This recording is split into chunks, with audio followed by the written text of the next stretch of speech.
Queen Elizabeth II is marking her 70th year on the British throne this year, becoming the first monarch in the nation's history to celebrate a Platinum Jubilee. The ceremonies have attracted thousands of people to central London for the Platinum Jubilee celebrations, which began at 10 a.m. with the Queen's birthday parade, known as Trooping the Colour. There is more in this report.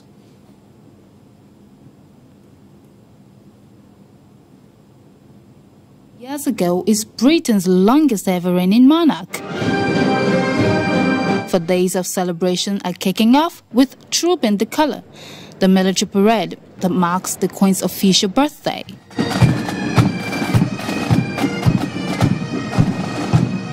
Royals have arrived at the ceremony and Prince Charles has taken the salute from guardsmen and officers in the monarch's place.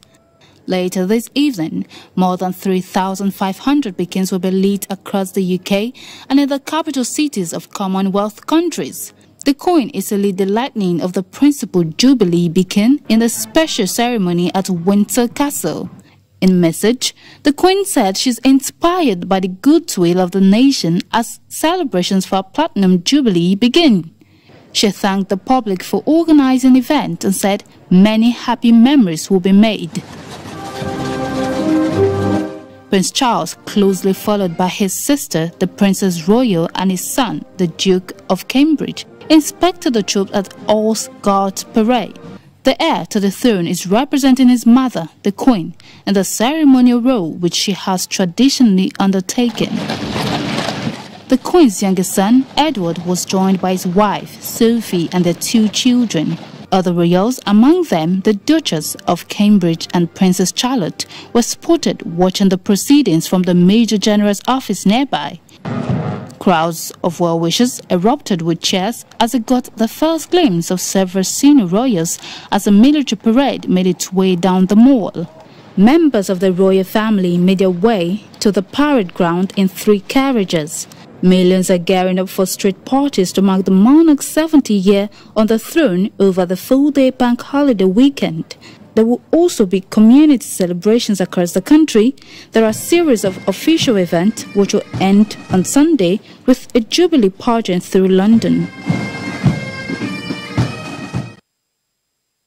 All right, journalist Tete Kofi joins me from the United Kingdom. Thank you so much for joining us on World Now. Let me start by saying congratulations to you, to your country. 70 years of the Queen on the throne. How would you describe her reign so far?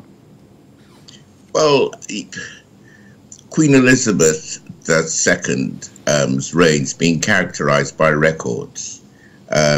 She's the longest-lived monarch, aged 96.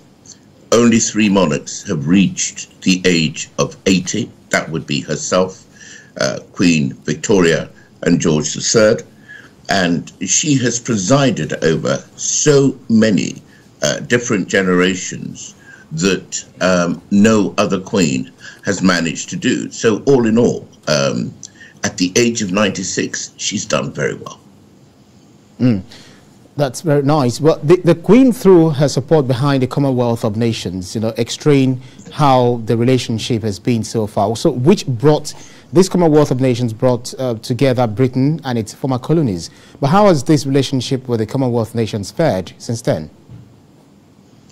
Well, the thing is that when you rule for 70 years, they say a week in politics is a long time. Can you imagine the length of time 70 years is and the changes that can take place? The world that she is ruling her country in is indescribably different to the world that she acceded to the throne in. Right now, people who are of my age and older are the only ones who will recall that in her young years, she was an absolute icon, actually, amongst post-independent African countries. She had a fantastic relationship with people like Milton Obote, Julius Nyerere, of course, Ghana's own President Nkrumah. And as a diplomatic tool, she was incredibly invaluable to her nation in keeping the Commonwealth not only together, but also on side. Of course, over the years, things have changed. The people who are going to inherit her mantle just don't have that lifetime of experience and the depth of such relationships behind them. Perhaps the son, Prince Charles, has something of that. But even Prince Charles can't say that she knows the African heads of state in the way in which Queen Elizabeth grew up with those African heads of state. So, of course, the debacle with Prince Harry's wife, Meghan Markle, which had racism charges leveled at the monarchy in the United Kingdom, didn't do well for Britain in the Commonwealth. Bear in mind that 48 of the 54 countries in the Commonwealth are not European or white. And so, yes, we're moving into very different times, and I think it's going to be choppy waters ahead. Well, looking at the Queen herself, she has barely been seen in public place for the last 6 months. With the recent news of her contracting COVID-19 in her old age, talk to us about how the mobility problems has been affecting or have been affecting her participation in most events. In her favor, when you've been doing a job for 70 years, you have a lot of historical equity to call upon. So she is a person who can say that because she's done the job for such a long time, if she misses 1, 2, 3, 4, or even 5 engagements, she can say that people remember her more doing the job than her absences.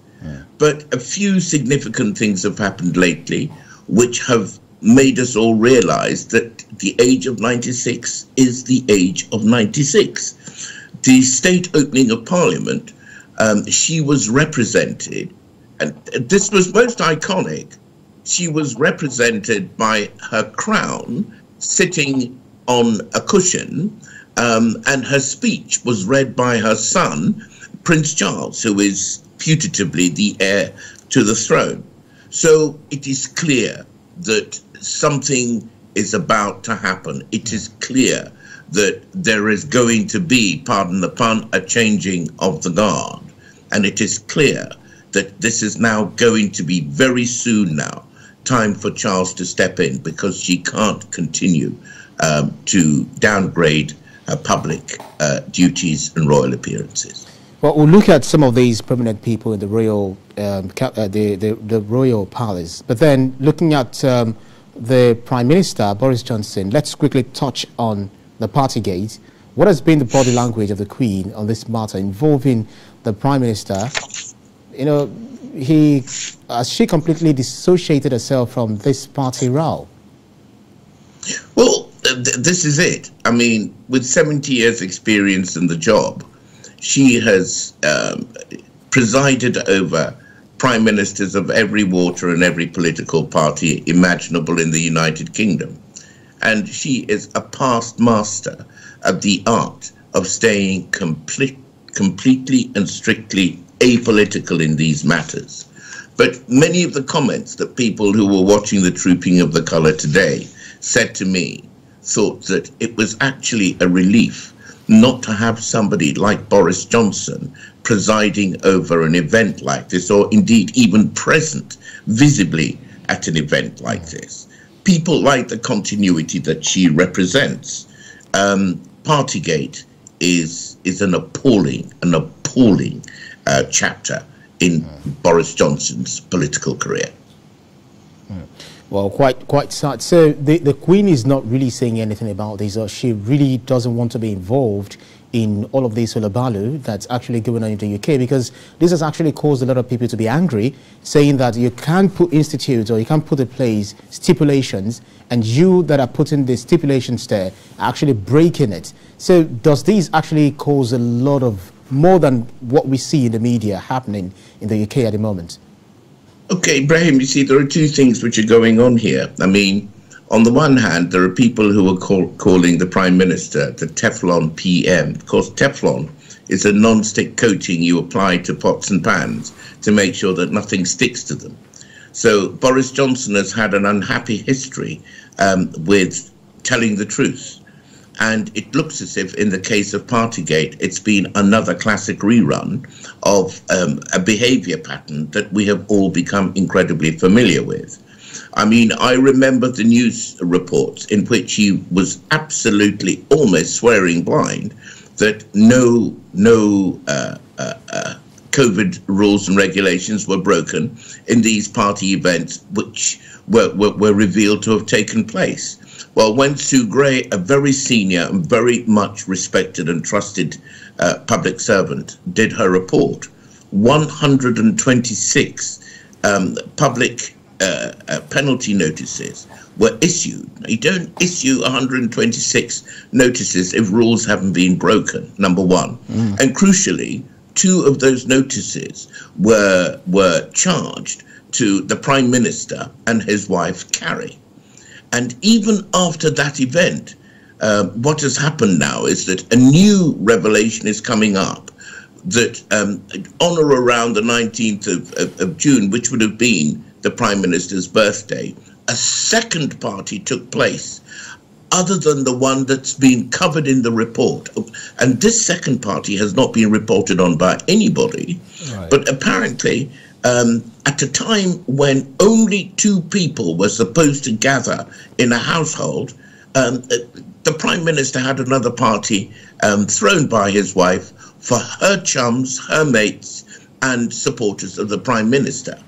Now, what's happened is that the ethical and the moral battle has been lost by the Prime Minister a long time ago.